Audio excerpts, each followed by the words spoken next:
Professional football in America is a special game, a unique game. Played nowhere else on earth, it is a rare game. The men who play it make it so. Hey, baby, let's go out there like a bunch of crazy dogs and have some fun. Coming now, buddy. We on our horse all day long. Let's just kick this butt all day long. Pick it up. Don't stop. Pick it up. Let's go. Get after the ball. Catch somebody. Good evening, everybody. Welcome to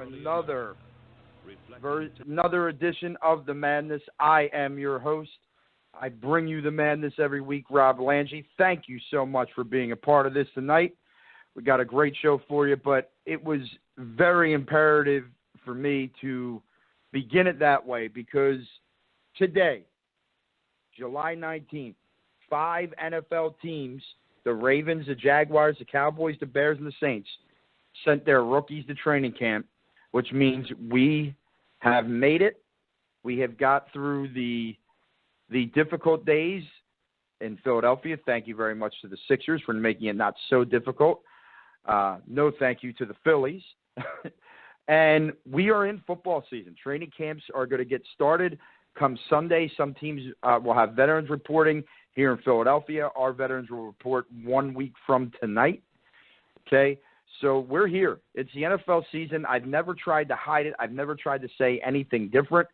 Football is my bread and butter. It is the one sport that I follow probably closer than any other one. And we're going to do a lot of football talk on this show in the upcoming weeks leading up to the season, and obviously as the season starts to happen week by week. But as I was saying, we have a terrific show for you tonight. As always, The Madness comes to you via TSJSports.com and is brought to you by our sponsors, ApeNation.org. I hope everyone is heading over to ApeNation.org, APE Nation.org. I was asked to spell that out a little bit, so I figured I'd start doing that here today. But let's kind of break down where we're going to go today. First things first, we're going to do some talking about the Eagles and some recent Doug Pederson comments here early in the show, followed up by what I had promised you last week, but we ran out of time, and that is a preview of the AFC North. Every week from here till the regular season begins, we will be previewing one of the NFL divisions, breaking it down, telling you how I see it ending up, and going from there. Unfortunately, we were unable to get guests. A lot of people in the NFL world this week are on vacation, gearing up for training camp, gearing up for, as one person told me, trying to get done the things that they're going to be neglected once football season starts. So, a lot. So we'll just talk about it. If you want to join in the conversation, if you're a fan of a team from the AFC North, 516-531-9817, or tweet me at TSJ Madness. We will we'll read any tweets on the air. We'll talk online. So we'll do our AFC North preview this week, and then probably have to double up in 2 weeks. In about, I don't know, not even, about 12 hours from now, I will be boarding a plane for my summer vacation with my family. Probably about this time tomorrow night, I'll have a nice cold beverage in one hand, perhaps a cigar in the other, on a porch looking out over a golf course at the house that we are staying at, and I am going to be thoroughly enjoying myself. So because of that, little disclaimer, there will not be a show next week. Okay, but what we will do next week at some point during the week, and we'll let you know through the Twitter page at TSJ Madness. I'll go live on Periscope for 15, 20 minutes, talk about anything big that's happening in the sports world. Quite possibly might do a little bit of a preview for one of the divisions on Periscope next week, so that we can still stay on the right pattern to get through all the teams before the league starts up in just about 8 weeks. I think someone said 50 days, I heard today or yesterday. 50 days until the first game of the season played up there at Foxborough. So we'll do that. But then a special treat after we're done with that. We have on this show been very fortunate that I've been able to get play-by-play announcers for the local teams. A couple, almost a year ago when Todd and I were running Midweek Madness, we were able to get Merrill Reese to call in for an interview, which was just outstanding. Then a few weeks back, maybe a month and a half ago or so, we were able to get the play-by-play voice of the 76ers for CSNPhilly, Mark Zumoff, to call in. Well, this week we're going to get kind of a double shot here. Most of you know him as the voice of the Philadelphia Flyers on TV on CSNPhilly. He's been doing it for a long time. He does an outstanding job, has always been one of my favorite announcers. Jim Jackson will join us about 8:10. But what you may not know, unless you listen to the Phillies on the radio, he's also part of the Phillies radio network team. He does a lot of the post-game stuff. He does some play-by-play for them as well. So we're going to have Jim on, and we're going to talk to him a little bit about both the Flyers and where they're going to go from here, but also the Phillies and where in the hell they go from here, because who the hell knows at this point. But, hey, they won their first road series since April today. Okay, they took 2 of 3 from the Marlins. Yes, you heard me right. It's their first 3-game road series that they have won since April.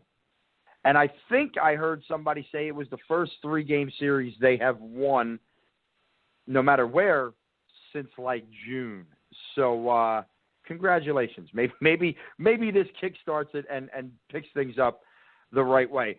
So time to get started, time to get into the show. We will have our one final thought. We'll talk about that stuff later. But for right now, gentlemen, let's broaden our minds. Lawrence? That's right. We're going outside the box, which is interesting because normally our outside the box takes us away from the Philadelphia area and Philly sports. But seeing as though a bulk of the show will not be covering the Eagles today, they're kind of the outside the box moment. And something happened this week that I thought was very interesting, that I was more interested by the reaction to it more so. Doug Pederson was interviewed earlier this week. I think it was on Monday or Tuesday. And he had this to say about his team's talent and if they have the ability to reach the playoffs and be a contender this year. Here was his quote: "You're capable. I look back at my time in Green Bay as a player when we were making those playoff runs and those Super Bowl runs there. And do we have as much talent on this team that we did then? We probably have more talent, right? But let's stop there, because there is a second part to that. But that's the part that most of the news organizations and sporting news things have played or have said to get the rise. And yes, that comment is a little asinine. It's a little stupid. Did Doug Pederson really think it out as much to just try and pump up his players? I don't know, because I don't know if I've seen that from him yet. They are not as talented as the 1996 Super Bowl Green Bay Packer team. Okay? They don't have Brett Favre. They don't have Reggie White. So, from that standpoint, it's stupid. But there was a second part to this quote. There was a second part, and that goes like this. But we also had a lot of talent in 2011 here. And where did that get us? So there's got to be a combination of blending all this talent with the coaching staff, with my ideas of philosophy to bring that all together, put the egos aside, put pride aside, and just go focus on winning the games. That's what we have in front of us. I'm a big believer that if you do that, then you look back at the end of the season and you're probably going to be where you want to be, and that's playing in the postseason. So there he kind of rights the ship a little bit more. And he said, well, yeah, so basically as a whole, what Doug Pederson said was, yes, we have talent. I think we're a very talented team. Can't blame a coach for saying that. He said, but that doesn't always mean anything. Okay, some people are trying to compare what he said to Vince Young's dream team back in 2011, I believe it was. But what he says, that's not what it's all about. We have to mesh that now. We have to get these guys in here, get them to understand our system, get them to play our way, have everything kind of meshed together, and then go out there and just worry about winning football games. Now, listen to me. I am not a Doug Pederson believer. I'm just not. I don't believe he has what it takes. I hope I'm wrong. I'm pulling for the guy. I want him to have what it takes, but I just don't believe he does. And I don't believe he ever will, to be very honest with you. Now, he'd come out this year, surprise the hell out of me, and everything could be great. And that's what I'm hoping for. That's what I want as an Eagles fan. But I don't believe it. However, the comment he made is getting destroyed. Oh, how can he make such a stupid comparison? Why would you do that? What do you want him to say? Because it's one of those damned if you do, damned if you don't situations. If he says it, you all yell and scream and flip out and people get pissed off. But if he doesn't say it, he goes, I don't know if we're a postseason team. Then people are going to rip him. Well, where's your confidence in your team, coach? So let's ease back on Dougie P with this one a little bit. Okay? Look, he's got a lot to prove. If I have one, if I had a top 5 biggest fears for Philadelphia sports in the next year, he's got to be 1 or 2 on the list. What if he can't get the job done? What if he can't get the job done? But this comment was just, listen, I don't know. I can't get into this guy's head. It's the same guy that after his interview said, gosh, it went great. He just sounds like an idiot. But guess who? We also had a coach once who we used to rip for the way he spoke and for the things he said early in his coaching career. Okay, he was a guy by the name of Charlie Manuel. And if you remember, he's the last damn coach to get us a championship in the city of Philadelphia. So at the end of the day, all right, is he going to always say the right things? No. But would you rather him be overconfident and make ridiculous comments? Or would you rather him be underconfident and make you feel like, what's the point of even showing up and playing the game? So it'll be interesting. And listen, really, it's very simple. By doing that, by making that comment, by saying that, he puts the pressure on himself. We talked about this, and I forget who we were talking about. If we were talking about Markel Fultz and his comments a couple of weeks ago, you got to appreciate and respect that as a sports fan, because he's got to know that when you say that, okay, you have enough talent to be a postseason team. Well, then 7-9 is not going to cut it, and 7-9 could lose your job. 8-8 could lose your job. So you got to know that. You got to understand that when you make a comment like we might have more talent than the 1996 Packers, who had a Hall of Fame quarterback, who had a Hall of Fame defensive end, who had weapons on the outside, who had a strong defense. I mean, I kind of get what he's saying from the standpoint of when you think of the all-time great NFL teams, I don't know if that 96 Packers team jumps out at you like that. So I think that's what he might be saying. And really, look, if you look at the NFL, every single year now there's a team that surprises you. It's a team, though, that, as Doug said, meshes. Talent doesn't win by itself. That idea of talent doesn't win by itself. The other thing we need to stop doing, and I heard someone say this week on the radio, and it's a great point. We need to stop comparing, and this goes for every city not named Boston. We need to stop comparing what our coaches do, what our players do, what our team does to Bill Belichick and the New England Patriots. That is an anomaly. That is a destiny, an unbelievable franchise. That's like destiny really came into play there to put Bill Belichick and Tom Brady together and to do what they have just done over the last 10 or 15 years. So, yeah, Bill Belichick may not have made that comment, but who the hell cares? Who the hell cares? Okay, so we're going to move on from that. Before I get into our AFC North breakdown, I want to take a quick commercial break. If you are listening to the show, if you're trying to listen to the show and by some chance you're having problems, I hope that you guys will tweet me and let me know that. But we're going to take a quick commercial break. When we come back, we'll break down the AFC North, and that should lead us into our interview with Jim Jackson. So this is TSJSports.com's The Madness, brought to you by ApeNation.org. We will be back shortly. Selling your car? Well, here's some great news from WeBuyAnyCar.com. We buy any car, any make, any model, any age, any price from $50 to $100,000. We buy any car, any. We buy any car. Buy a new car and don't trade in. You may get a better deal. Enter your VIN. We buy any car. Enter your VIN number now at We Buy Any Car. The new way to sell your car at WeBuyAnyCar.com. Oh. People used to ask, Where's the beef? and Wendy's always had the answer. But now, Where's the beef? means something different because some use beef frozen from as far away as Australia. What's wrong with Australia? But if you ask Wendy's, the juiciest hamburgers are made with beef raised Right here. to get here so fast it never needs to be frozen, unlike some other guys. Funny that beef from close by makes Dave's single and double so deliciously different. Score one for the guys without cool accents. DirecTV is at it again with another so-called deal.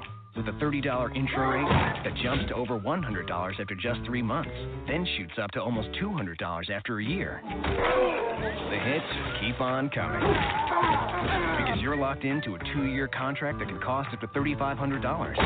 Don't get blindsided by DirecTV. Switch to an Xfinity X1 Triple Play from Comcast and get the best in TV, internet, and voice. Call 1-800-XFINITY or go online. And with that, it's a 4-0 score right here in the bottom of the 5th. And that's all she wrote for the young lefty. Now it's in the hands of the bullpen, and out comes Papa John. It looks like he's taking this official pizza thing pretty seriously. Right now, for just $6.99 each, get 2 medium, 2-topping pizzas. That's 2 medium pizzas for just $6.99 each. Papa John's, the official pizza of Major League Baseball. And with that, it's a 4-0 score right here in the bottom of the 5th. And that's all she wrote for the young lefty. Now it's in the hands of the bullpen, and out comes Papa John. It looks like he's taking this official pizza thing pretty seriously. Right now, for just $6.99 each, get 2 medium, 2-topping pizzas. That's 2 medium pizzas for just $6.99 each. Papa John's, the official pizza of Major League Baseball. Mouths are watering, lemons are squeezing, and stomachs are growling. Or is that just me? Every minute between you and Red Lobster's Lobster Fest feels like an eternity. And who could blame you for craving our largest variety of succulent lobster dishes all year? Dishes like dueling lobster tails, with one tail topped with creamy shrimp and a second tail stuffed with tender crab. I was hungry already, and now you show me lobster lovers' dream? Let's make this dream a reality. A delicious, delicious reality. But one that won't last forever. So hurry in. We're back. I am Hans. And I am Franz, and this is our State Farm agent, Chad, and we just want to bomb you up. Chad, what is it that you do? Well, I save people money with the discount double check. Discount double check. Just to double check, what exactly do you do again? Yeah, the savings part. Like I said before, with the discount double check. Discount double check. Well, that's not exactly how we do it. This is exactly how we do it. Hit it, Jürgen. My pets are dancing with joy from all the savings. Pump up your savings with a discount double check. Get to a better state. State Farm. Oh, no, the car! Told you somebody should have waited in the car. Says there's a black car 3 minutes away. I'm not taking one of those. That one. Come on.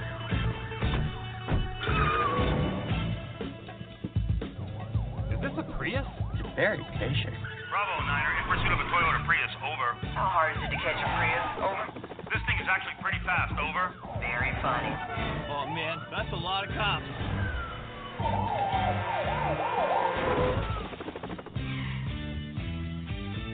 Oh, look, a farmer's market. We should get some flowers for the car. Yeah. Oh. Take you to a police chase involving a Prius. Folks, you can't make this stuff up. And now the chase has hit the freeway. On the scene with the Prius 4, authorities still in pursuit. Unit 12, I'm out of gas on the highway. It's a chase that some are calling the chase of the century and is now a global phenomenon. What are Prius owners feeling right now? Proud. I feel proud. Which of the 4 are you most attracted to? The driver. Whatever. Dude, did you fall asleep? No, I was meditating. Guys, go for it. Slow. They must be really tired. Go. Shut up.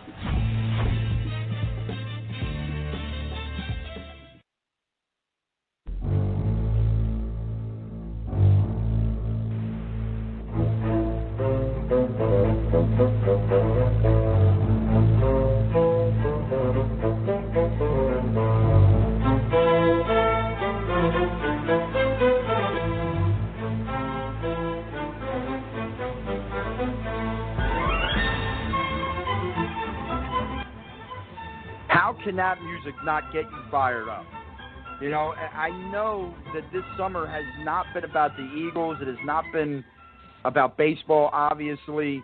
Has not been able to take you away from the Eagles. I know that the Sixers did. But at the end of the day, I'm still a firm believer that this city is a football town, and this city is very close to getting back to being excited for the Philadelphia Eagles.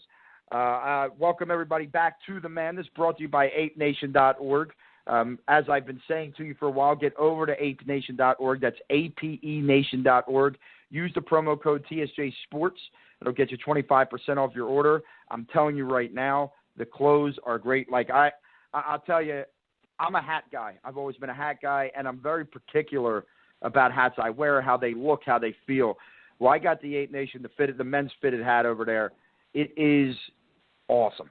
It's awesome. It feels good on your head. It's cool. It's not too hot. You know, some of those fitted hats don't have the air, and they're too hot on your head. This hat is perfect. It looks great. It feels great. I wear it all the time. It's been a while since I've worn a hat as much as I have since I've gotten the Ape Nation the Ape Nation hat from ApeNation.org. So get over there, get it. I have the hat. I have the Heather maroon tee. Great shirt. I'm looking to order the Heather black tee soon. I'm telling you, this clothing is perfect for what you want when you're about to work out, and really for just wearing wherever. When I get on the plane tomorrow, I'm gonna have my Ape Nation hat and tee on. There's no doubt about it, because it's just comfortable, and I want to be comfortable when sitting on a plane, especially with my 2-year-old twins jumping all over the place. I'm gonna need to be as comfortable as I can tomorrow. So I digress a little bit, but it's time to get into something that we started as Midweek Madness with Todd Ekman and myself, and we are going to bring it back here on The Madness, and that is a little divisional breakdown. Now, with it only being one person and no guest, it's not going to be this 40-minute barrage of information, but we are going to talk about each team in each division. We're going to give a prediction of where we think each team will end up record-wise, what that looks like compared to where they were last year.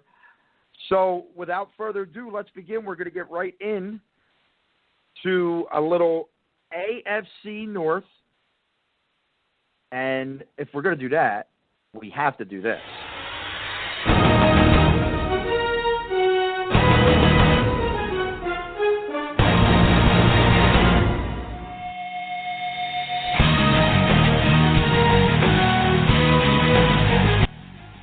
All right, that would be your NFL on CBS Music. We will be hearing that soon.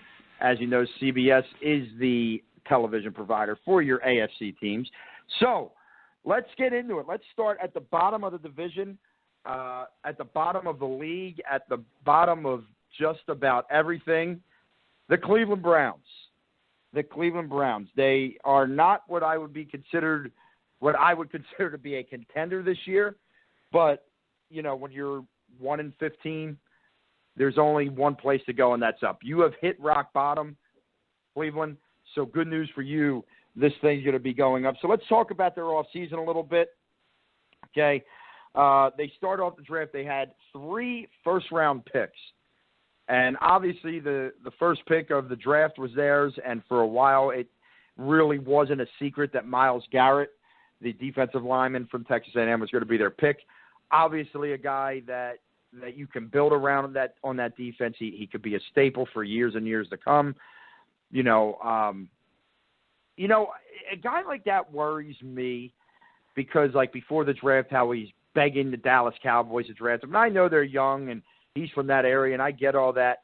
But, what's he going to do if this team has like a 5-game losing streak to start off the year, or is 2-7 at some point? Is he going to quit? Is he going to play through it? Is he going to realize that this is a process? It's going to be interesting to know. By the way, if you are having issues, I'm getting some texts and some tweets. If you're having issues, head over to blogtalkradio.com if you want to listen to the show and search TSJ Sports, and you'll be able to find the sports station and get on through there. And as always, if you want to call in, you want to talk about this stuff, 516-531-9817. So they draft Myles Garrett. The Cleveland Browns do with number 1 overall pick. With their next 2 first-round picks, they take Jabril Peppers, a defensive back from Michigan. And if you remember Jabril Peppers, he was like a man. He was like a slash. Like, he just kind of did everything. People weren't really sure, you know, if he was going to be a defensive back, if he was going to be a linebacker, but he is being drafted as a defensive back. And then they draft tight end David Njoku from Miami, who I think is going to end up being a really good player for them once they find a quarterback, which I think they hope that they did in their second-round pick, DeShone Kizer. Now, DeShone Kizer was an interesting case because you had seen him going really early in mock drafts. Then he started dipping, and before you knew it, he's out of the first round. He's into the second round. So, you know, they're the – I mean, look, there's a ton of draft picks. We're not going to talk about all of them. You know, in the third round, they did pick defensive tackle from North Carolina, Larry Ogunjobi. No way I got that right, so don't even, you know, try and fact-check me. I will tell you that was dead wrong, but oh well. So they shore up the defensive line when you think about Garrett and the guy from North Carolina, whose name I will not try and say again. They get Jabril Peppers to add something to the back end of the defense. So you're starting to see that defense come to shape. But where it is with Cleveland is, you know, you're curious about the offense, right? They lose their best receiving option from last year, okay, in Terrell Pryor. But they signed Kenny Britt. Now, Kenny Britt had a nice season last year, but listen, I was very happy that Kenny Britt signed with Cleveland and wasn't coming to the Eagles, as some rumors were being reported, because I don't think the guy is very good. I don't think he makes much of a difference. But there is a couple guys that do make a difference on that side of the ball, starting with Kevin Zeitler. Offensive lineman, they kind of take him away from a divisional foe in Cincinnati, and you got to build that offensive line first, okay? So where do they stand? Well, I think defensively they're going to be much improved. And I actually thought they weren't a terrible defense at times last year, but you talk about you add Garrett, you add the D tackle from North Carolina, you add Caleb Brantley in the 6th round, the defensive tackle from Florida who had some other issues but could end up over time becoming a player from them. They get Jason McCourty, the defensive back. They trade for Calvin Pryor, who I know hasn't been great. But I feel like this team is moving in the right direction. They're not there yet, and it's going to take time. And the fact that we don't know who their quarterback is DeShone Kizer going to play? Brock Osweiler is on the roster. Are they going to let Osweiler play for a year and let Kizer learn behind him? So, you know, what's the running back situation? You know, I believe Isaiah Crowell's still there. That's a guy that I know that they like a lot. So it'll be interesting to see how that plays out. But I don't know. They're just not there yet. You know, it would be so rare for a team to go from 1-15 to being a team that could actually compete for a playoff spot. They're not that team yet, and they're not going to be that team. Okay, so where do I have the Cleveland Browns? I have the Cleveland Browns definitely better than next year, or definitely better than next year. Definitely better than last year, but not where you want to be. They're going to be about 6-10 is where I have the Cleveland Browns ending their season this year. So they will stay in the cellar of that division and towards the cellar of the league. And by the way, it is already 8 o'clock. If by some chance, well, we will not be done the breakdown by the time Jim calls in. But once Jim calls in, we're going to take a break from the breakdown. We'll talk to him, and then we will get back to the breakdown and finish that up after our interview with Jim Jackson, who's supposed to be calling in around 8:10. So just to give that heads up. But let's move up now. Here's a team in the Cincinnati Bengals that last year, there were high hopes for that team at the beginning of the year. Very high hopes. In fact, part of me that remembers my esteemed former co-host, Todd Ekman, picking the Cincinnati Bengals to go to the Super Bowl last year. Well, of course, what happened? They went 7-9, because you will learn that I'm going to make a ton of predictions. They're probably not going to be that right. But what the hell? You know what I mean? We all give it a shot. So the Cincinnati Bengals. So they had an interesting offseason on positives and negatives. You know, for years they've been talking about getting a receiver next to A.J. Green, a speedster, a guy that could really open it up a little bit. Well, they got the fastest guy in the draft in John Ross. Okay. As far as running backs, they've had this weird Jeremy Hill, Giovanni Bernard, running back by committee, but one guy gets hurt and the other guy gets hurt. You know, it's two guys that have talent, but it just has never come into fruition. So in the second round, Cincinnati makes the controversial pick. Okay, and that controversial pick was they took Joe Mixon, running back out of Oklahoma. Obviously, we know about his past with domestic abuse, with not even domestic abuse, assault charges. I mean, he punched a girl square in her face. It was caught on video. It is heinous. It is awful. It looks terrible. But they Cincinnati Bengals do what the Cincinnati Bengals do. They take chances on guys like this and hope they can reform them and hope that they can turn them into model citizens. And if they do, and if this kid keeps his head above water, I wouldn't be surprised if they drafted the Rookie of the Year right there. Because the talent that Joe Mixon has is undeniable. I mean, most people said he would have been the number one running back off the board in this draft, and a heavy running back draft, might I add, if it wasn't for his off-the-field situations. So, you know, I think a lot's going to ride on that. And I also think that's interesting because then I sit here, I go, do they really keep Jeremy Hill, Giovanni Bernard, and Joe Mixon on the roster, or do they get rid of one? Is one gone before opening day? And would, you know,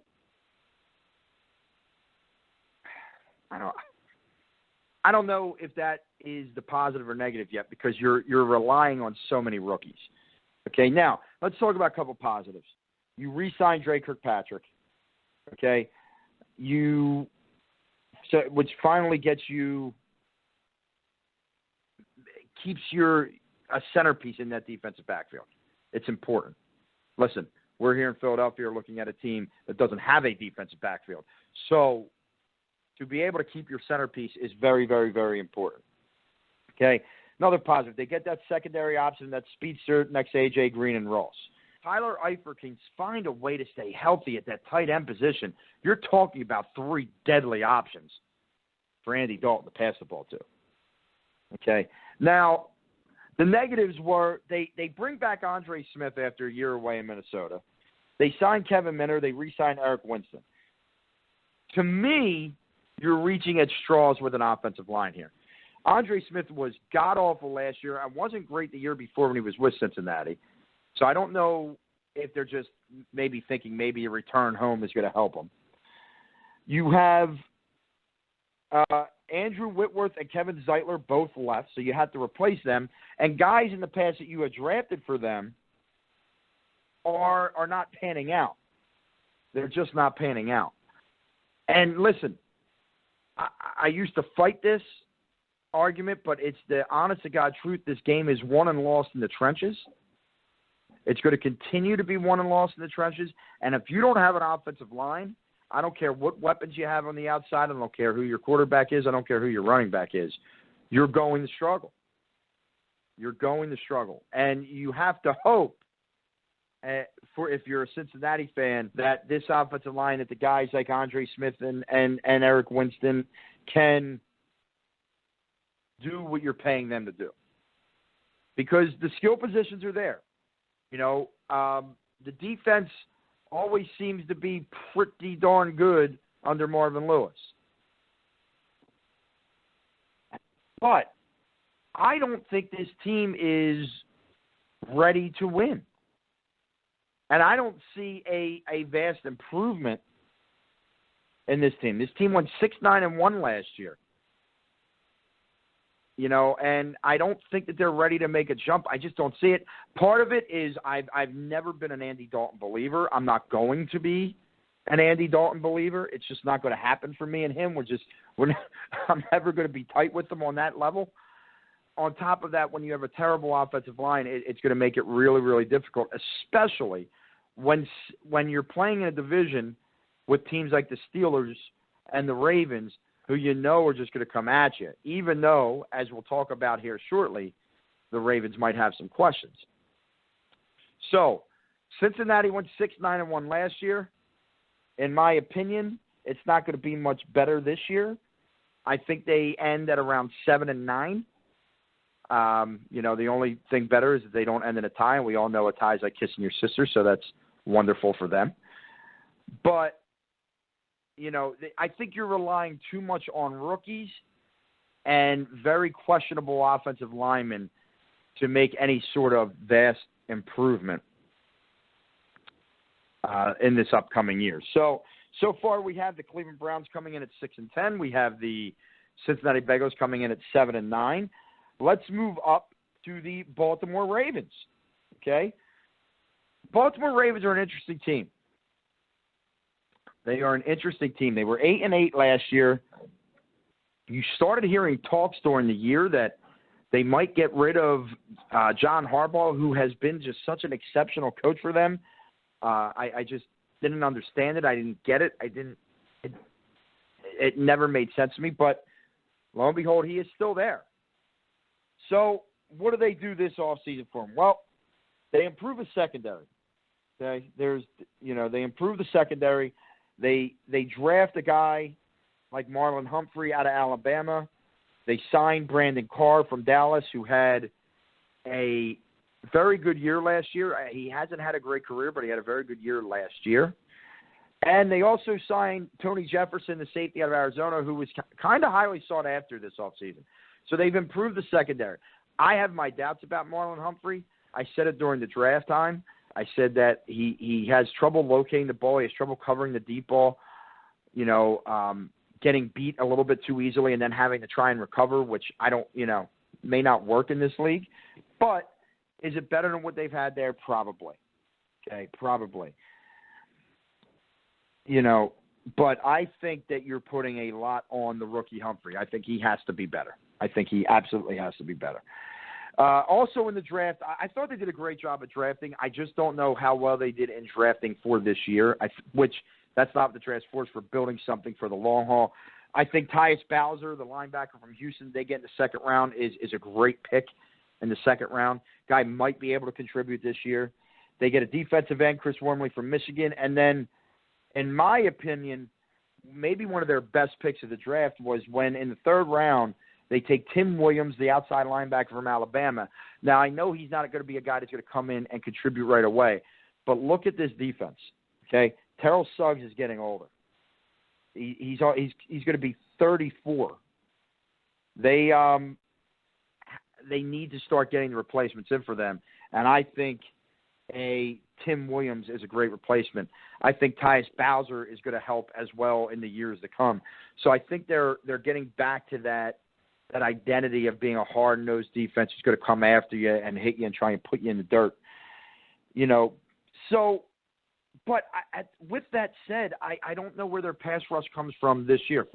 If we're just previewing them for this year, I don't know where the pass rush comes from. Because you're talking about you lose Timmy Jernigan to the Eagles, okay? You also lose Lawrence Guy to the Patriots. Suggs is 34. They cut, and I can't believe, Doomerville. They released Doomerville. Where's the pass rush coming from? Because the secondary's better, but if you don't have a pass rush, it's not going to matter. If you don't have a pass rush, it will not matter. So they still are not better on defense. Offensively, I think Jeremy Maclin is a huge signing for them. It could fill a huge hole for them. I think Danny Woodhead will help out in the backfield. But we will get back to the Baltimore Ravens in the AFC North in a minute, because right now we have the extreme pleasure of welcoming on one of the hardest working men in Philadelphia. He works two of the longest seasons there are. He is the voice of the Flyers for CSNPhilly. He also is a broadcaster for the Phillies radio network. Jim Jackson. Jim, did the Phillies actually win a road series today? Did that happen? I believe they did, unless I wake up and the alarm clock goes off here shortly. But I think that actually happened, and they did it impressively. They did. They got the bats going. They what is it, 20 hits for the first time since 2012, 2013. So maybe this is the turnaround for them. What do you think? Well, I don't know if they'll turn it around and all of a sudden be a dominant team or anything like that, but they just need to play better in the second half. They have to be a closer to 500 team, and basically we just need to see progress from the younger players. They have a whole bunch of them. Some have kind of had bad years. Others have just emerged on the scene, like Nick Williams, who's really given them a jolt of energy. But this is a team that it's all about finding who you're going to go forward with. And through the first half of the season, there just weren't that many. I mean, Aaron Altair and Aaron Nola were two, but outside of that, there was no one, I think, really in the first half from a young standpoint. I mean, there were some veterans like Daniel Nava and Howie Kendrick when he's been healthy, who played well. But outside of those two and Tommy Joseph in spurts, there really had not been guys who had helped, I think, their position to be part of this foundation moving forward. Now we're seeing Maikel Franco get hot. Odula Herrera seems to be getting going, and we're starting to see some of the things we expected from them. Altair's hurt. That's too bad. Hopefully he'll be back in time to continue his good season. And Williams has been a revelation since coming up. So all of a sudden you have some bright spots, and now we can start to make the evaluation process move along with some positives. We're talking with Jim Jackson. Jim, I want to thank you so much for joining us here tonight.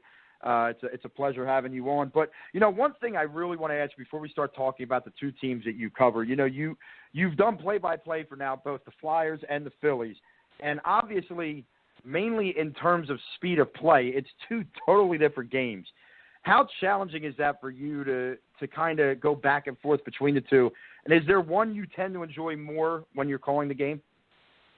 There was a time when I was going back and forth on the same day, back when the teams were in the playoffs. Regularly, I'd do some doubleheaders where during the crossover, whether it be the Phillies in the playoffs or the Flyers in the playoffs, the seasons would cross over. The last couple of years, it's not a whole lot of that, but hopefully we'll be getting back to that. But it can be tough on those days only because, your mind works in strange ways, and sometimes Flyers will come out when you want to say Phillies, in other words, other way around. And to be honest with you, the times it happens with the Phillies, sometimes I'm in the middle of the summer and all of a sudden I'll say Flyers. I have no idea why, but outside of that, just calling the games, no, I mean, you're in the moment, and the sports are completely different. I like to say when I talk to people about the difference in calling them, that it's kind of like playing them. Not that I ever did it at a high level, but when you're playing hockey, it's all about muscle memory. You're playing on instinct. You can't be thinking on the ice. You basically have to know where to go and where to be, and when things happen, you have to just be there. If you're thinking, you're going to be a step behind, and you're just not going to be a good player. As a broadcaster calling hockey, that's basically it. I see it, I call it. There's no time to think. You just whatever comes out of your mouth is going to come out of your mouth, and you hope that it's good stuff. Baseball, completely different. As a player, you're always wondering what might happen next. You see this infielders giving the signals as to who's going to cover second. The pitcher's always thinking about what this pitch will do for the next pitch. The catcher's always got to think along those lines. The outfielders have to think, okay, if this is a breaking ball, I might have to play it a little bit one way or the other. That's all baseball is preparing for what's going to happen next. And as a broadcaster in baseball, you do the same thing. So I really think that calling those games similar to playing those games, and that you have to almost be like a player in your approach. And as for liking one over the other, I always give the answer that I have two kids. I have a daughter. I have a son. My daughter is she's a peanut. She's not a big person, but she's smart, brilliant, beautiful, and my son is a big hockey player. He's not anything like her physically.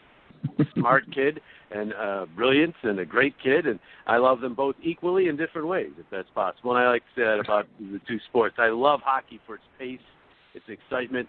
I love baseball for the big picture of it, the big story of the season, and how one game leads to the next and impacts the next, and how one at-bat leads to the next at-bat. And so I love both of them much differently because the sports are so different, but I love them both. I would never measure one over the other. They're both great sports to call, and I'm honored to be able to do that. That's a great answer. So let's talk about baseball since that's what you're in right now. You know, obviously we were just talking about it. The fans have not necessarily looked at this as an enjoyable season, and I got to think that people around the ball club haven't, you know, the front office, the manager, coaches, all that kind of thing.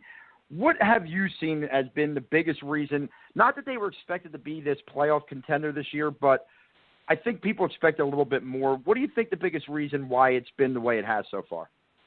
I think it's what I said before. I think some of the players, and it tends to fall in the laps of Maikel Franco and Odubel Herrera, let's face it, that some players that they expected to be bigger parts of the mix just haven't had great first halves. Now, as I said, both are warming up, especially Franco here in since the All-Star break, and really a little bit before the break. He started to hit with a little more pop, and Herrera, he's going to always be a streaky hitter. I think he's a streaky person, and so he's always going to be a little bit different. But those are two guys they count on, guys who had already been here a year or two that are still young players, but they expected them to be better. The other players, many of them, the pitchers, the Nick Babettas who've come up, the Ben Lively's who've come up, these are guys you can't expect too much from them. They're just getting their feet wet at the major league level. Tommy Joseph in his first year as a starter has had his ups and downs too. They just needed a little bit more, I think, from the younger veterans. And I'm excluding Freddie Galvis from this. He's given them, I think, pretty much the season they expected. Cesar Hernandez, when he's been healthy, has given them pretty much the season they expected. But the other guys, not so much. And then a couple of the veteran pickups, the Michael Saunders being the most notable one, really just didn't produce at all. And they needed more from those guys. I mean, Howie Kendrick has, and Daniel Navas certainly has. And Pat Neshek certainly has, but you know, Joaquin Benoit, Michael Saunders, not so much. So in that, you know, that held them back too. And I'm with you. I expected this. Hey, when the manager comes out and says he wants to be 500 going into August, September, and you know, then see what happens, then you got to think this guy's been around him all spring, and when he said that, and that he's got some idea that this team could at least reach that kind of level, and they just have not done that. Now, the hope is they can be a close to 500 team here in the second half. It's not going to get them close to 500 for the season, obviously, but it's all about moving forward, as I said. And in this second half, if Franco tears it up and ends up at a 260, 270 average for the season with, you know, 25 to 28 homers and 100 RBI, and he could still get there, and Herrera ends up at 280, 290, which I think he will, with production that he has, with the extra base hits that he gets, then you're saying, hey, these guys, you know, they're not a complete washout. If they continue the way they did in the first half, you got to think maybe they're not going to be part of the mix down the road. I know Herrera signed a contract, but that's not a hard contract to trade. It's not that big a deal when you look at some of the big deals signed in Major League Baseball these days. So that's where we're at with this. It's about moving forward and seeing who is part of the mix, and I think those answers are slowly but surely coming to form. It's just it's a long process, and I know fans in this town, I mean, everyone's talking about the Sixers, and they should. They've got a chance to be a great team, and I emphasize that. They haven't won anything yet. They haven't even been a respectable team yet. So, you know, we can't promise. There's no promise the whole thing's going to come together for the Sixers. But if it does, it has a chance to be special. And so the town's excited because we haven't had a special team since the Phillies, right? And 08, 09, 010 into 11. I mean, those are the last special teams that this city has had, a team that could legitimately contend for a championship. And so people are excited about it. But basketball is a different bird, much easier to rebuild. I shouldn't say easy, but you could do it more quickly because there's only 5 players on the court at a time. Mm-hmm. The other sports, you need to have 5, 6, 7, 8 real good players emerge, not just 2 or 3 to turn the franchise around. And so it's going to take a little longer. It's that way with the Flyers too. We're talking with Jim Jackson, one of the busiest men. Flyers play-by-play, has done some Phillies play-by-play and post-game for the Phillies radio network. You know, one of the many critiques of the Phillies has been their reluctance to bring guys up from the minors, especially once this season kind of showed that it was going to trend downward. Do you foresee now, as the year's going on, and that they had some success with this Nick Williams call-up, that some of these guys, the Kingerys, the Hoskins, you know, you name them, get call-up soon, or do you think they're going to stick with what they got and let those guys continue to grow in the minors? I have an interesting theory on that theory. First of all, this is a new regime, so it's hard to blame Matt Klentak, Andy McPhail for how this team handled prospects in the past. I mean, we've talked about this all the way back to Ryan Howard, right, and others from that. Why couldn't they have been here earlier? In Howard's case, it was Jim Thome. That was the main answer. And in Rhys Hoskins' case, they want to see Tommy Joseph get a full shot at it. I don't really think that's as much of an issue. It is an issue publicly. There's no question the fans think that. But they have 9 players who've made their major league debut this year. It's not like, Nick Williams is here now. Tommy Joseph was one of the young guys last year. He's here now. Andrew Knapp is here now. He was a prospect. Nick Pivetta, Ben Lively, Aaron Nola, Vince Velasquez, Jared Eichel, go right down the line in terms of the pitchers. They're here now. And Aaron Alter, there are young players who have made their way here. It's kind of an individual case thing. The 2 names you mentioned are Rhys Hoskins and Scott Kingery. Well, Scott Kingery has 2 reasons why he's not here. One is Cesar Hernandez deserves to stay at second base. He was injured. That you can't necessarily think they're going to call Kingery up and then when Hernandez comes back, just send Kingery back, because then they've added him to the 40-man roster, which means he has to be protected, which means another prospect can't be protected in the off season, and they have a huge stockload of prospects, so they're going to end up having to release or lose in the Rule 5 drafts a real good player just because they call Scott Kingery up to play for a month or so while Cesar Hernandez is out. And some people say, no, you just trade Hernandez. Well, first of all, there's no guarantee that Scott Kingery is going to be better than Cesar Hernandez. He's developing into a pretty darn good player, and also trades it's easy for fans to just go trade him. It takes a while to get the trade to work. So Scott Kingery's case was he had a person in front of him, and the complication, everyone goes to the money and they want to keep Kingery a year longer, and the whole that might be part of it, but I think that's number 3. Number 1 is Cesar Hernandez is a second baseman who deserves a chance to show he can do it, and he was doing it. In the second half of last year, he was absolutely a quality major league second baseman. And in the beginning of this year, he was pretty good, and then he got injured, and we'll see how he does the second half. But number 2 is if they bring Kingery up, he has to be protected, and they will lose a good prospect in the offseason that they don't necessarily have to lose when they already have a young player playing second base right now for them. Rhys Hoskins, we already talked about it. It's Tommy Joseph. He's there. He's a year and a half older than Hoskins, and he's getting his first crack at it, and he hasn't, at this point, I think, proven he is part of the future. I don't think he has done anything to say that he isn't either. He's just kind of been good and bad at times, so he's still in the process of the being evaluated, and it's frustrating because Rhys Hoskins is close in age to him, and I'm not so sure we won't see Rhys Hoskins at some point because either way, next year, he's not in the same situation as Kingery where he can be protected if he doesn't make it to the majors. He'll have to be protected. So, Rhys Hoskins, I think at least in September will be here, maybe before then. But again, those are individual cases. So I don't know, and I understand what you're saying because the general feeling out there is they wait too long with these guys. And I do think in the past they have. I think Chase Utley maybe could have been here earlier. I think in Ryan Howard's case, he had a guy here clearly, but you would have loved to have seen what Ryan Howard's numbers would have been if he had been in the majors at 23.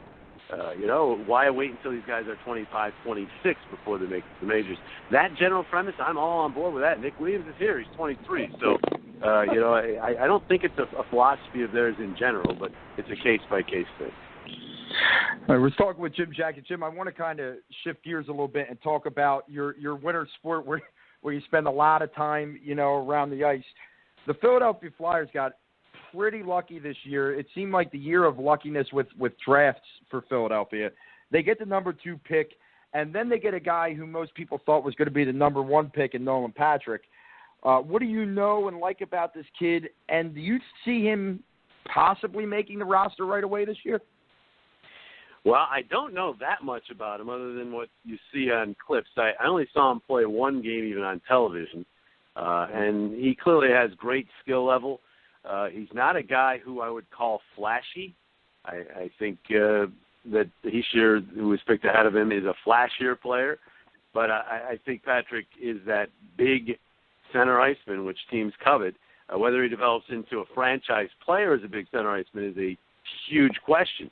I mean, we've been talking about Sean Couturier as a big center iceman for several years. He's developed into a good player. He's not clearly a franchise player. So we'll see.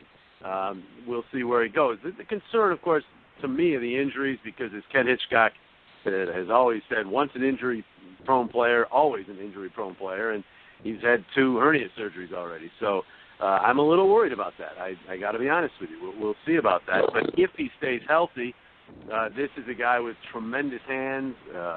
He has great vision, all the kind of things, and he has the size. So he has potential to be a number 1 center on a real good team. And those you don't pass up. So very excited to see what he has in training camp.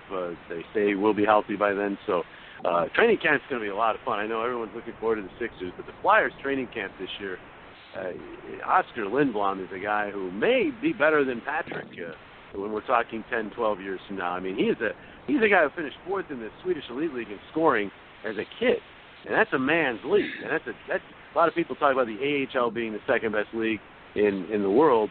It might be. If not, the Swedish Elite League might be right there with the KHL and all that. So that was very impressive. I mean, as Ron Hextall says, he just keeps getting better. He's a 5th-round pick, but would have been a 1st-round pick if he hadn't had an off year right in his draft year.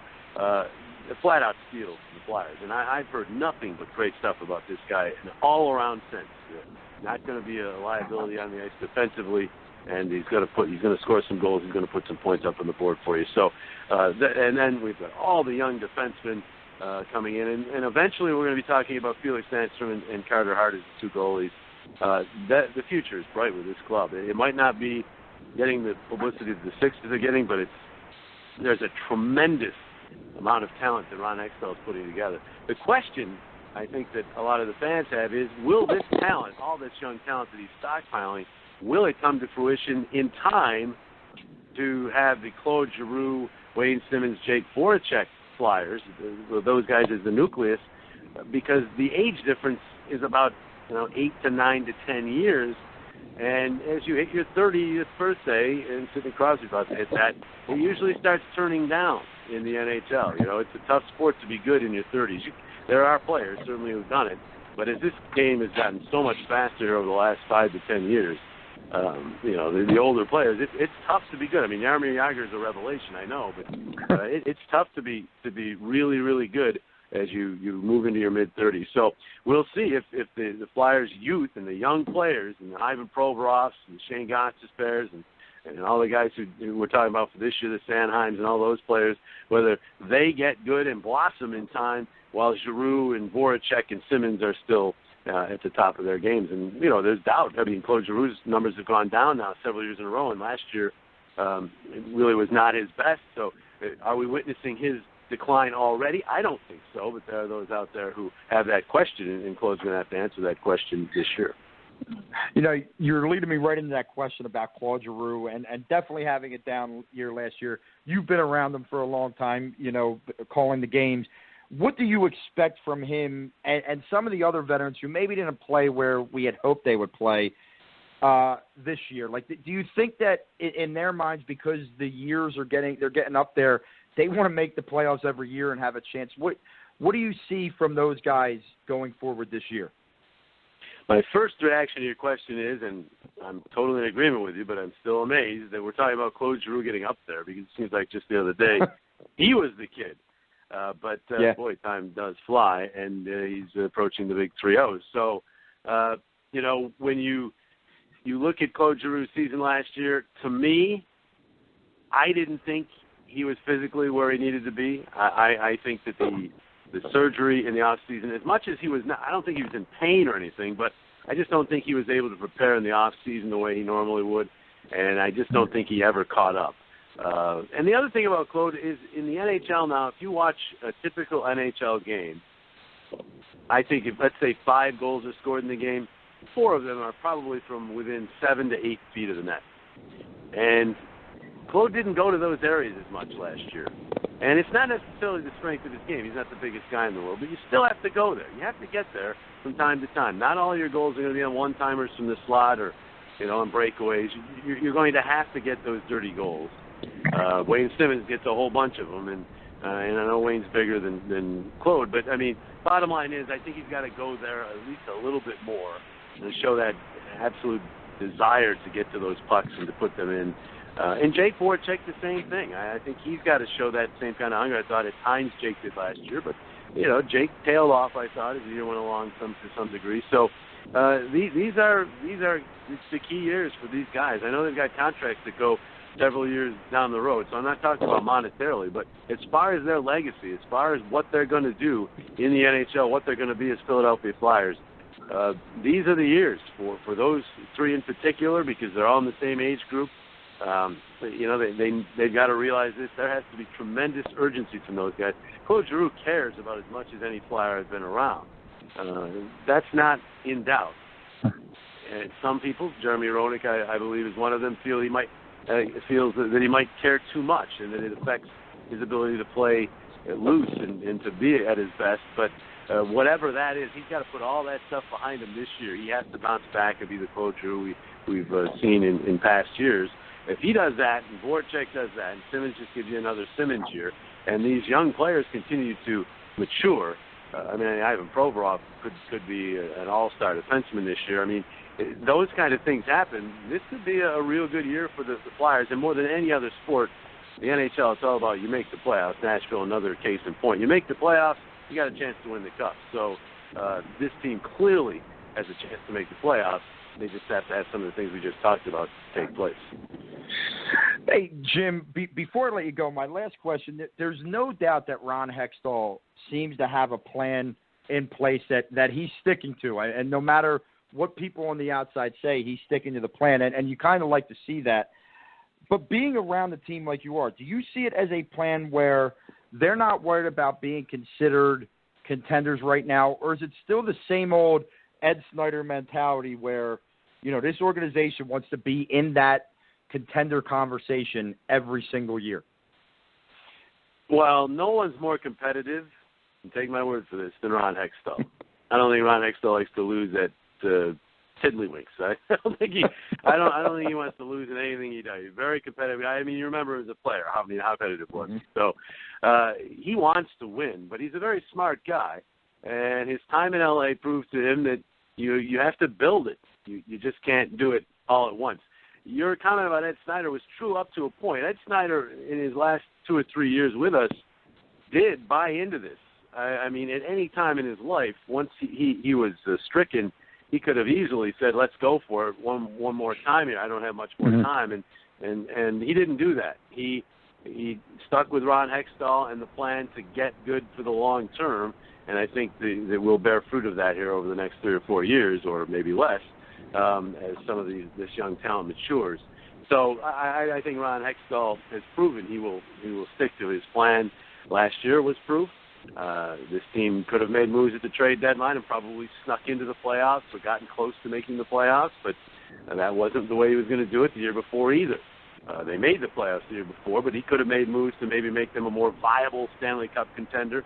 He didn't do that. He certainly didn't shy away. If there had been something there he could have done without risking any of the young assets they have, he would have done it. But he's not going to trade, I don't think, a younger player for an older player in many cases. I mean, maybe if you're trading a 22-year-old for a 24-year-old or something like that. But in general, I don't think you're going to see the Flyers making any kind of trade where they're trading a young player for a guy who's considered a middle-aged to older player. The Brayden Schenn trade is one that I think does show you where Hexie's at. I mean, the trade in and of itself probably does not help the Flyers this year. They lose a guy who could score some goals, good power play performer in Brayden Schenn. And this year, what are they getting back from that trade? Leterre's probably going to be more of a third or fourth line guy, and the draft picks obviously aren't going to be here this year. One's not even picked yet, and Frost obviously isn't going to be here this year. So you're looking at a trade that was made with the future in mind. Any trade in my mind, and I'm not trying to diss Brayden Schenn here, but any trade where you get 2 first-round picks for Brayden Schenn is a good trade. Don't get me wrong. But for this season, it's not going to really help the Flyers. They lose Schenn and they get Leterre basically as a trade-off, and you're trading probably a top 6 forward, certainly a power play forward for more of a penalty killer third or fourth line guy. So, but in the long run, this trade is a home run in my mind for the Phillies. 2 first-round picks for Braden Shen, plus Laterra, but I mean 2 first-round picks for Braden Shen is a trade I think you take any day. Braden's a decent player. He's a guy who might score 30 goals, but 2 first-round picks is a high price I think that the Blues paid. So in that sense, that's kind of what Ron Hextall's about. The trade will help this team in the long run. Might not in the short run, but in the long run it will. I think as the younger players are moving in and maturing, the approach changes a little bit. Obviously, his trades will be more for the present. But I don't necessarily think Ron Hextall is ever going to be a guy who's going to ever mortgage the future. He's going to be a guy who always has the future in mind to some degree. But as you get closer to being a contender, and again, a lot of this depends on how these guys develop and how it all comes together this year. I don't have any doubt that if the Flyers are in contention or in a good spot heading toward the trade deadline, that he would make a move to help this team. And that's just the way he operates. So to answer your question, I think that really Ed Snyder did follow this plan in the last 2 or 3 years and was with Ron Hextall on this, and we're moving forward under those guidelines. Well, Jim, it sounds like there's a bright future in place for the Flyers for sure. Hopeful for the Phillies. You can hear Jim on the Phillies Radio Network, 94.1 WIP. And before we know it, it'll be October, and you're going to hear him calling the Flyers games on CSNPhilly. Jim, I can't tell you how much I appreciate you coming on the show. This was a real treat for me. I've been listening to you for a real long time, and hopefully we could talk again down the line. Hey, it's my pleasure, and any teacher of my son is a friend of mine. I don't think you have him for a class next year, do you? No. I was actually with his English teacher from this past year to today, and we were talking about it. So now you know what I'm talking about a big kid. He's a pretty big kid. Yes, he is. My daughter is about 5'2", so it's different kids love them both the same, just like hockey and baseball. There you go. Well, Jim, thanks so much. Hopefully we talk to you again down the line. Sounds good. Take care. All right. That's Jim Jackson from CSN Philly and the Phillies Radio Network, giving us great information on both teams. Actually, man, that would have fit so well into the positivity episode last week, because for the first time in frickin' months, I'm actually feeling positive about the Phillies.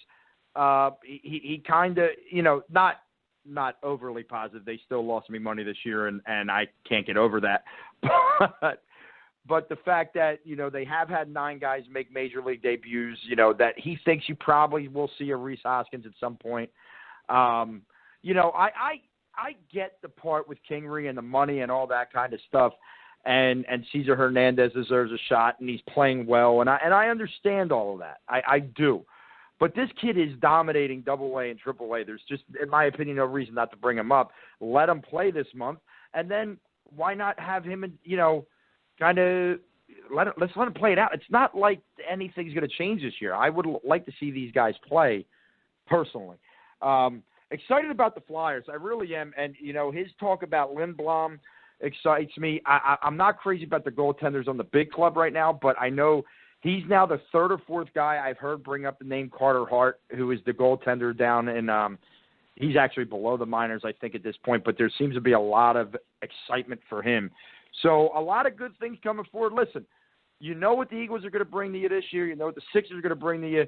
The 2 less talked about teams are the Flyers and Philly. So I thought this was a great interview to get a little bit of information on what they're doing and where they're going now and in the future. So with that, it's about 8:40. The phone lines are now wide open if you want to call in and talk. We're going to finish our AFC North breakdown here over the next 10 minutes. Then we're going to wrap it up with a little final thought, one last thing segment where we're going to actually talk about 2 different topics that are taking place right now. One Philadelphia-based, one not so much Philadelphia-based, but it kind of has an impact because, well, let's face it, we love nothing more than basically saying, hey, Dallas, you look like a bunch of jackasses. It's just a lot of fun for us. So we'll get to that in a minute. I want to finish up. I was talking about the Baltimore Ravens, how I'm very concerned about their pass rush for this year. And because of that, I just don't see enough. I mean, you're going to have Jeremy Maclin. You're going to have Perriman on offense. Okay, once Dixon's 4-game suspension is over, he could grow into a very good back. But I don't see this team taking a step forward. As a matter of fact, because of the lack of pass rush and because Baltimore has been known as a defensive team, and I think that's going to be one of their weakest parts this year, I see this team taking a step back. 7-9, they'll tie the Bengals in the division. But yeah, I think the AFC North. I don't think that the Ravens are going to be as bad as their record is. I just think that because of that defense, they're going to lose some games that they probably should have won, and it's going to affect that record and make it look, not too good down there at 7-9. So now we move forward to the Pittsburgh Steelers. They were 11-5 last year. They won the division last year. Okay, their draft was good.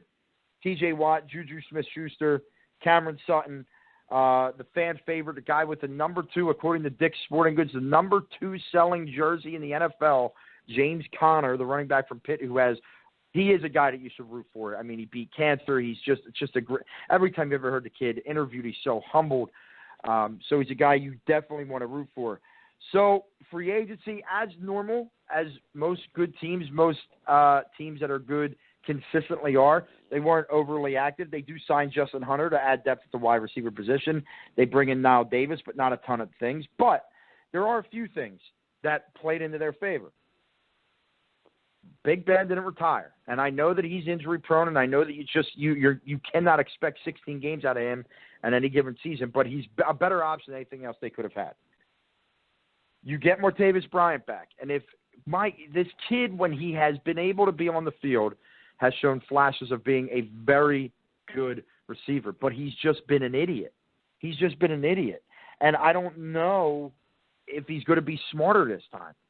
I just don't know yet. But they signed to Justin Hunter. They bring in Juju Smith-Schuster. So they have some guys there that if Bryant goes stupid again, they have some talent. But if Bryant's there, that makes them even more dangerous. The other thing that not many people are talking about, one of their better players on defense was James Harrison, who just seems like he refuses to age. And they bring him back. He says he wants to play again. And even if it's that old situation of you don't let the heart of your defense go, Eagles back in 2009 when they let Brian Dawkins go to the Denver Broncos, or if you saw what happened when the Ravens didn't let Ray Lewis and Ed Reed walk, they kept them around. And what did they do? They won the Super Bowl. I think it's important to keep those guys in place as long as they can still produce somewhat. And James Harrison produced very well last year. The key story is going to loom is here. And I was trying desperately to get a Pittsburgh Steelers writer on to talk about this, is the fact that Le'Veon Bell did not get the long-term extension going to cause a problem? And it's kind of a two-part question. Does that problem affect them at all this year? Because he's a guy, Le'Veon Bell, that's going to go out there and he's going to play his tail off now that he can't get – and it's weird. Like I heard Adam Schefter talking about it today or 2 days ago, where the franchise tag's at $12 million. The average running back salary is at $8 million. He wants more than the franchise tag. So you can see where Pittsburgh's not, a little reluctant to give it to him, especially a guy who hasn't stayed healthy. But, my God, he's a talent. And if you let him walk at the end of this year with the impending, Ben Roethlisberger retirement at some point, now you're talking about a full-out rebuild. You don't want to lose Le'Veon Bell, and you hope you didn't lose him for this year. I don't think you did because he's too much of a competitor. I think he's going to be great. But every day that goes by where he's not locked up, and now he can't be, he's gaining leverage. Okay, he is gaining leverage. And if he can stay healthy, he's gaining even more leverage that he's going to find somebody who's going to pay him. So that's one key. The other key, how many games can Big Ben give you? How many games can Big Ben give you? If he gives you 12 to 13 games, you're in good shape. If he only gives you 7 or 8, it's going to be a little bit tougher. But I'm going to err on the side that Ben will be able to give him at least 12 or 13 games. I'm going to err on the side that Le'Veon Bell plays very well, that Antonio Brown continues to do Antonio Brown, that Mike Tomlin has that defense doing exactly what a Pittsburgh defense does, and that's try and bury you. And I have this team ending up at 10-6 on the year, and I have this team ending up as the AFC North division champions. Okay? They are going to be the AFC North division champions. You heard it here first on the Madness. It's what we do is we give you these predictions. Take them or leave them. It's really it's pretty much up to you. So let's do a recap. I have the division going to Pittsburgh at 10-6. I'm going to have the Baltimore Ravens winning the tiebreaker with the Cincinnati Bengals and being second at 7-9, which would make Cincinnati third at 7-9. And Cleveland, although better, will come up the rear of the division here, and they will end at 6-10. So that is your AFC North prediction. Okay, next week, if I end up doing the divisional breakdown over Periscope, we will move to the AFC East because we all know who's going to win the AFC East. I don't question it. It's surprise. I'm going to definitely say the Patriots. There's no way around that. Yeah, exactly. Patriots will win the AFC East. Okay, and we'll just keep moving around this thing as we go. But at this point of the show, we are in the final 13 minutes. There are two news stories I want to talk about before we end, and I wanted to group them both into our One More Thing segment. So, oh, there is just one more thing, Lieutenant. That's right. Thank you, Mr. Ace Ventura. There is two things I would like to discuss. One that we're going to discuss, I want to discuss what a lot of people are calling the Big Three debacle. Now, the Big Three is a 3-on-3 tournament league that Ice Cube created. He's brought back some former players, some celebrities, Allen Iverson being the big name that Philadelphia looks at. So throughout their tour, they came to Philadelphia on Sunday. And, it was interesting. A couple of weeks ago, because I'm a sports junkie, a sports nerd, I just happened to go on the website. I wanted to see how much tickets cost. I'm like, let's see. And it was ridiculous. $100 for lower level, $75, $50. It was expensive. It was not a cheap ticket. And I can tell you, without talking to anyone, that with almost full-on certainty, that most of the people in Philadelphia bought a ticket so that they could go see Allen Iverson. And it's been documented that he wasn't playing a lot anyway, but the people didn't care. They would love to have seen him get out there, shoot 2 or 3 shots, and they paid money to do it. And dads took sons, and grandfathers took their, not only their son, but their grandsons who maybe never saw Allen play. And it was supposed to be a really fun event. And then on Sunday morning, mere hours before the event was going to take place, a video showed up on Allen Iverson's Instagram explaining that because of doctor's orders, Allen Iverson would not be playing at all in the game, but that he would be there to coach. And it did not go over well with the Philadelphia faithful. People had every right to be very angry with the situation, the money they spent on these tickets. And the one thing I want to talk about is, yes, Allen Iverson should not have done it that way. He should not have announced it through a video via Instagram only hours before the event took place. But was this all Allen Iverson's fault? To me, it continues the narrative that this Big Three is a flop. Okay, this Big Three is a flop. First of all, the basketball is horrendous. I turned it on for 10 minutes the first night, and I had to turn it off.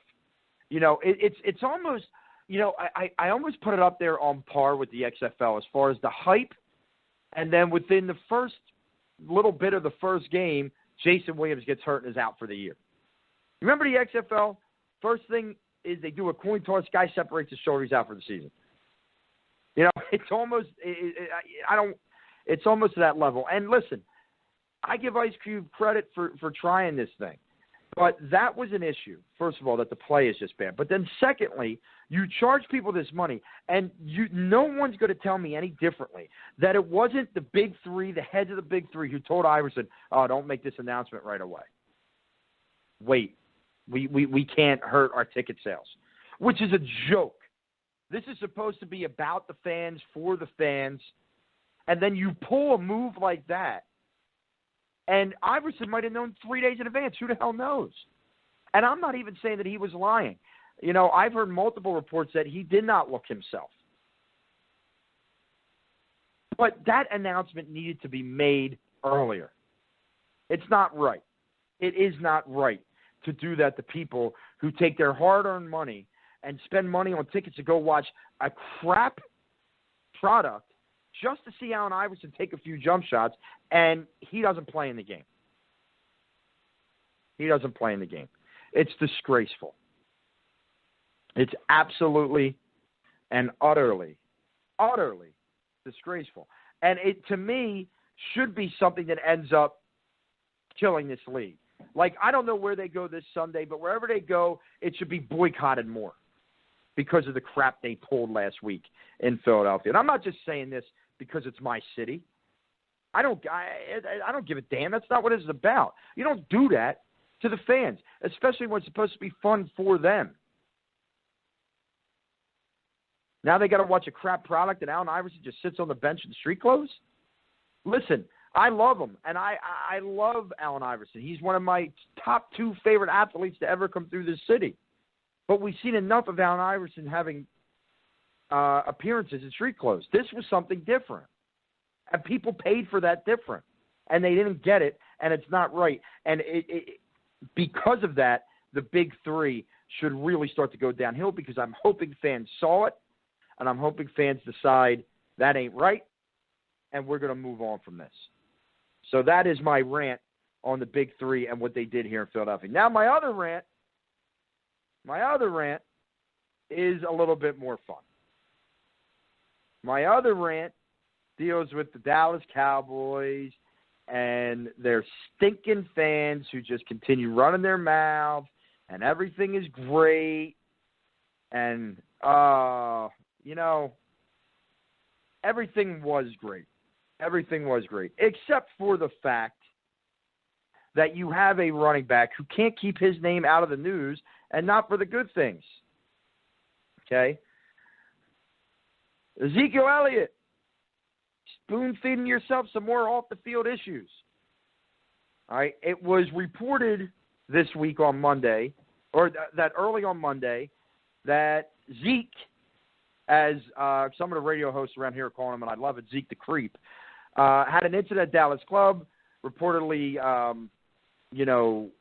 punching a bouncer or someone in the face. You know, he's already under investigation for domestic violence at Ohio State. You know, you've seen him go into the marijuana distillery.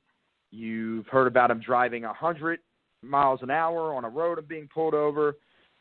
No charges have been filed, but there have been investigations and all of these wonderful things. And Zeke is just looking bad. And I say to myself, okay, guilty or innocent until guilty until proven innocent. Innocent until proven guilty. No doubt about it. But when there is a laundry list of these things and it keeps piling up, even if with today's news the police are erasing their investigation because they can't get in touch with the guy, I wonder why. Just making, a prediction there. Something has to come with that, right? I said this years ago of Ben Roethlisberger. He was found not guilty of anything on 2 separate charges dealing with sexual assault. But there had to be something there. It doesn't just keep happening. So here it is, Zeke. You better get yourself together, son. Because if not, your unbelievable Hall of Fame career that your stinking fans are talking about is going to be over. And, I want to credit my former co-host because last year, Todd Ekman said to me, he goes, I'm telling you, this guy is a problem, and he may never get right. And he doesn't look good right now. When guys that never throw players under the bus are making comments, not throwing them under the bus, but not necessarily the most positive comments, it's not a good thing. But there's another part to this that pisses me off. Jerry Jones, you frickin' weasel. You freaking weasel. When is enough for your organization? This has been happening since the 90s, and these guys never get better. They never get better. When are you going to do something other than say, oh, I'm going to have a talk with them? Dude, get a clue. Do the right thing once in your life. It's not like doing what you've done has been so successful over the last 20 years. Okay? You've won 2 playoff games. Suspend a guy. Fine a guy. Let the NFL do what they're going to do. Don't pay people off under the table. Yeah, I said it. I'm going to throw it the hell out there because I believe that's what's happening. I believe that's what's happening. I believe Jerry Jones cares too much about his image and not enough about helping these people. And you know, the Michael Irvins, they could tell me, oh, Jerry was a big help for me. No, he wasn't. Because you still have done stuff after you retired. So I don't want to hear it anymore. I don't want to hear it anymore. You need to be better than that, Jerry. You need to be better than that, Ezekiel. But while you're not, we are just going to sit over here, not do a damn thing, and just let it all play out. Let it all play out. But I'm telling you, you start having distractions like this around your team. You already lost a couple offensive linemen, Dallas. May not be so easy next year winning this division. May not be so easy next year. And let me tell you something, there's nothing better for me than the day the cockroaches crawl back into the holes they came from and stay quiet. Because I am sick and tired of the Dallas Cowboys. The hate is back for the Dallas Cowboys. And it ain't going anywhere. It ain't going anywhere. So, with that said, we're in the last few minutes. I want to thank Jim Jackson. I could have talked to Jim Jackson all night.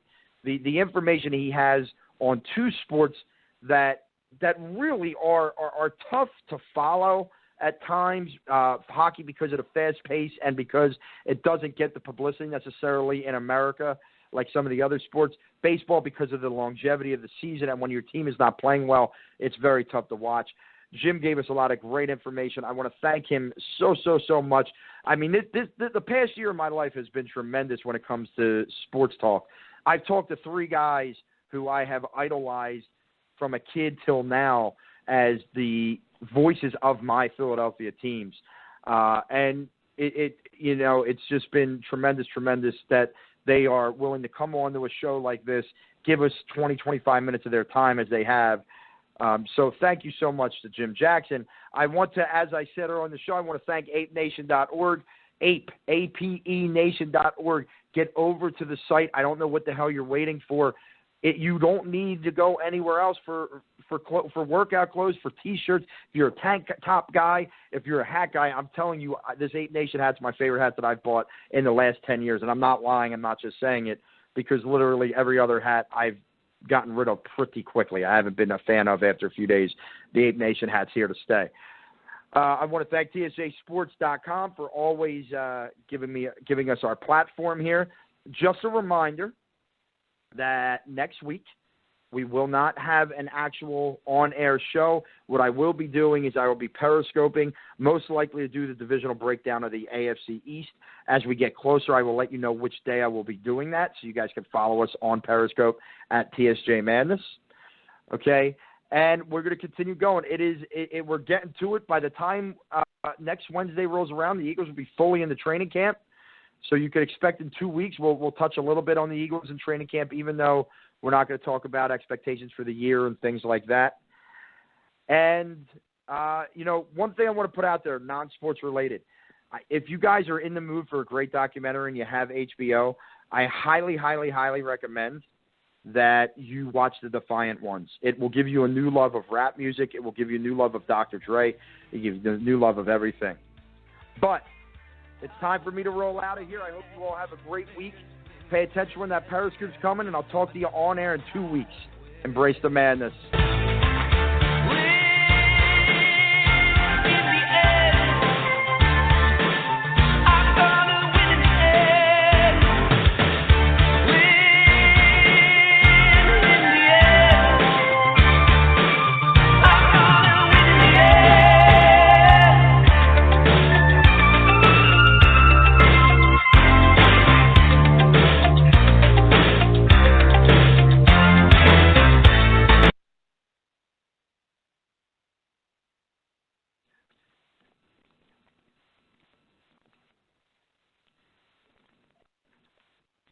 What if a nursing college cared for its students the same way nurses cared for their patients? What if the focus was on keeping students in, not weeding them out?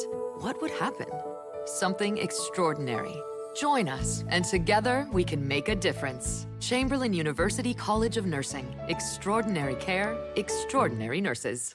Attend Chamberlain's North Brunswick campus open house July 27th at 4 p.m. For gainful employment information, visit chamberlain.edu/GEBSN. What if a nursing college cared for its students the same way nurses cared for their patients? What if the focus was on keeping students in, not weeding them out? What would happen? Something extraordinary. Join us, and together we can make a difference. Chamberlain University College of Nursing. Extraordinary care, extraordinary nurses. Attend Chamberlain's North Brunswick campus open house July 27th at 4 p.m. For gainful employment information, visit chamberlain.edu/GEBSN.